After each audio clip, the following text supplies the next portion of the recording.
તો દિવાળીના વેકેશનમાં પ્રવાસીઓથી જીવંત બન્યું સાસણગીર। દિવાળી અને નવા વર્ષની રજાઓને લઈને પ્રવાસન સ્થળો પર ભીડ જામી છે। ત્યારે વિશ્વવિખ્યાત અને એશિયાઈ સિંહોનું એકમાત્ર ઘર સાસણગીર પ્રવાસીઓથી ઉભરાયું છે। જંગલના રાજા સિંહ પરિવારના દર્શન કરવા મોટી સંખ્યામાં પ્રવાસીઓ ઉમટી પડ્યા છે। ઘરેથી બહાર નીકળ્યા અમારા ફેમિલી સાથે કે યુઝ્યુઅલી આપણે બધા ફેસ્ટિવલ છે એ ઘરની અંદર જ માણતા હોઈએ છીએ, ઉજવતા હોઈએ છીએ ફેમિલી સાથે। ત્યારે મેં વિચાર કર્યું કે આજે વખતેનો ફેસ્ટિવલ છે ને એ પ્રકૃતિ સાથે વિતાવીએ, એટલે અમે લોકો આવી ગયા સાસણમાં। અમારો જે અનુભવ છે ને એ બહુ જ સરસ રહ્યો, કેમ કે ત્યાં અમે સિંહ જોયા। આપણે નેચરલી આપણે ડિસ્કવરીમાં જોતા હોય છે એવી જ રીતે અત્યારે નરી આંખે સિંહ જોયા, દીપડા જોયા। ઘણી બધી ટુરિસ્ટ ગાઈડ હતા જે એમણે ઘણું બધું માહિતગાર કર્યા અમને બધી વાતોથી। દિવાળીના મિની વેકેશનમાં હજારોની સંખ્યામાં પ્રવાસીઓ સિંહના દર્શન કરવા માટે આવે છે। ગીરના ડાલા મથ્થાને જોઈને પ્રવાસીઓ પણ ખુશખુશાલ થઈ ગયા હતા। ગીર નેશનલ પાર્કમાં પ્રવાસીઓને જુદી જુદી જગ્યાએ ક્યાંક એક બે તો ક્યાંક સિંહનું ગ્રુપ પણ જોવા મળ્યું હતું। પ્રવાસીઓએ સિંહોને નિહાળવાનો નજીકથી લાભો લીધો હતો। દીપડો, હરણ સહિત અન્ય પશુ પક્ષીઓ પણ જોવા મળ્યા હતા। સરકારની વ્યવસ્થા ખૂબ સુંદર છે, મતલબમાં ચોખ્ખાઈ છે એની અહીંયા, અને લોકો ખૂબ ખુશ છે આ કામકાજથી। અને અહીંયાનો સ્ટાફ પણ એટલો જ વિવેકી છે, ખૂબ જ મતલબમાં શબ્દોનું વર્ણન ન કરી શકાય એવો સ્ટાફ છે અહીંયા। સિંહ પણ અમે જોયા, અને અહીંયા ડ્રાઈવર હોય કે ગાઈડ હોય કે કાઉન્ટર ઉપર રિસીટ લેતા હોઈએ, બધું ખૂબ સરસ છે અહીંયા। સાસણગીરમાં વર્ષ દરમિયાન સૌથી વધુ તહેવાર અને વેકેશનની સિઝનમાં પ્રવાસીઓ ઉમટી પડે છે, ત્યારે ગીરની લીલોતરી અને વાતાવરણથી પ્રવાસીઓ લોકો પ્રભાવિત થઈ રહ્યા છે। પ્રવાસીઓ સેન્ચુરીમાં જ્યારે સિંહ દર્શન કરવા જાય છે ત્યારે તેમની સાથે એક ડ્રાઈવર અને ગાઈડની પણ સુવિધા આપવામાં આવે છે, જે ગાઈડ ગીર વિશે તમામ માહિતી પૂરી પાડે છે।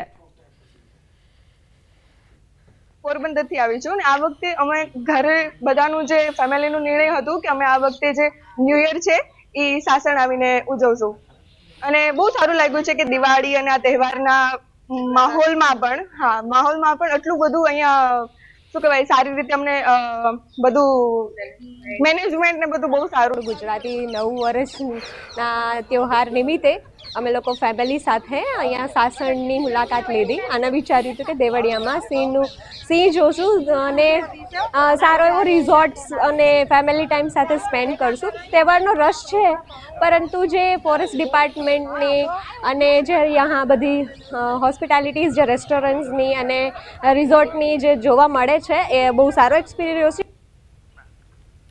તો પ્રવાસન સ્થળ દીવમાં માનવ મહેરામણ ઉમટ્યું છે। દીવનો નાગવા બીચ સહેલાણીઓથી ઉભરાયો છે।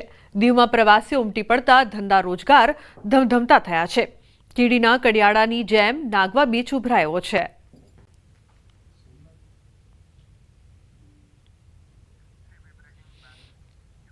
મુંબઈના જોગેશ્વરી વિસ્તારમાં આગ લાગવાની ઘટના બની છે। બિલ્ડિંગમાં આગ લાગતા દોડધામ મચી છે। ફાયર વિભાગની ટીમ પહોંચી છે ઘટના સ્થળે। આગ પર કાબુ મેળવવાનો પ્રયાસ શરૂ કરવામાં આવ્યો છે।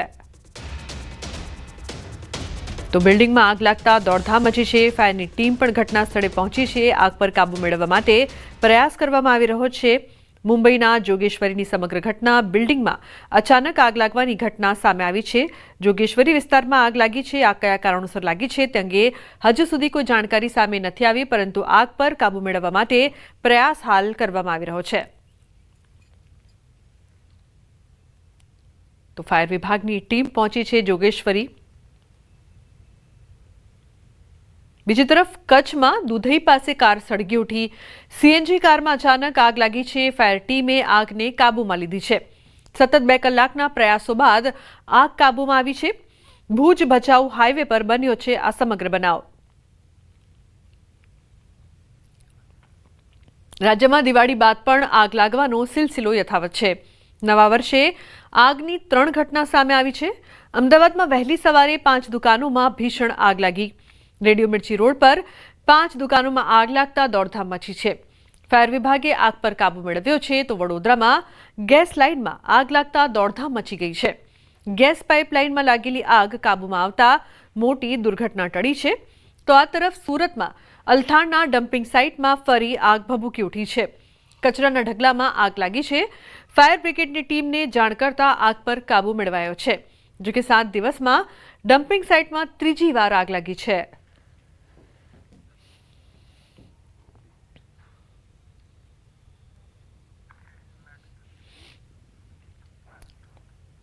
તો સુરતમાં ભાઈબીજના દિવસે સ્વામિનારાયણ ભગવાનની પાઘડીના દર્શન કરવા લાગી છે લાંબી કતારો. સંમત 1881માં સ્વામિનારાયણ ભગવાન સુરત આવ્યા હતા. સુરતમાં થોડા દિવસો રોકાયા બાદ તે સમયના કોટવાડ અરદેશરની સેવાથી ખુશ થઈ ભગવાને સંમત 1881ના માગશર સુદ ત્રીજે પરત જતા પહેલા કોટવાડને શ્રીફળ અને પોતાની પાઘ આપી હતી, જે આજે 201 વર્ષે પણ પારસી પરિવાર પાસે છે, જેને ભાઈબીજ દિવસે દર્શન માટે મૂકવામાં આવે છે.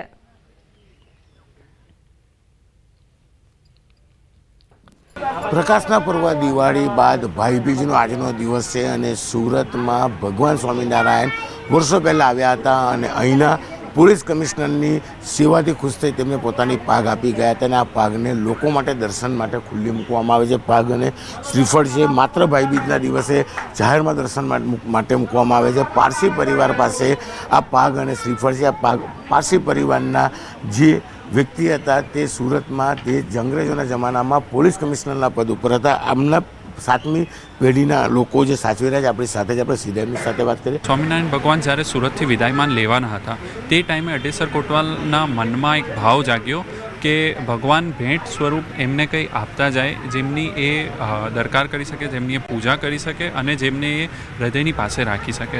તો ભગવાને એમનો આ ભાવ સમજ્યો અને વિદાયમાન લેવા પહેલાં પોતે માથે પહેરેલી પાઘ અને શગુનનું શ્રીફળ નારિયેલ એ બેઉ ભેટ સ્વરૂપ અઢેસર કોટવાલને આપી ગયા હતા. તેની વાત અલગ છે અને એની મહિમા અલગ છે.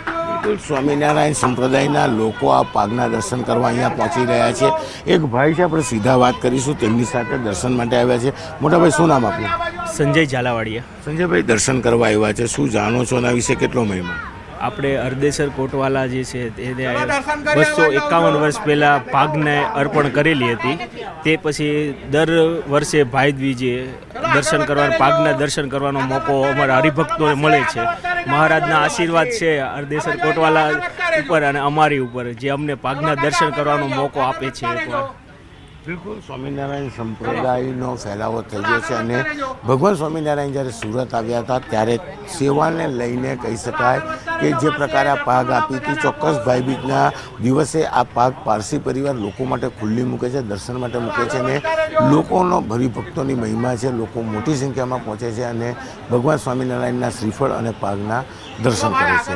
કેમેરામેન જીગર ગુગલ સાથે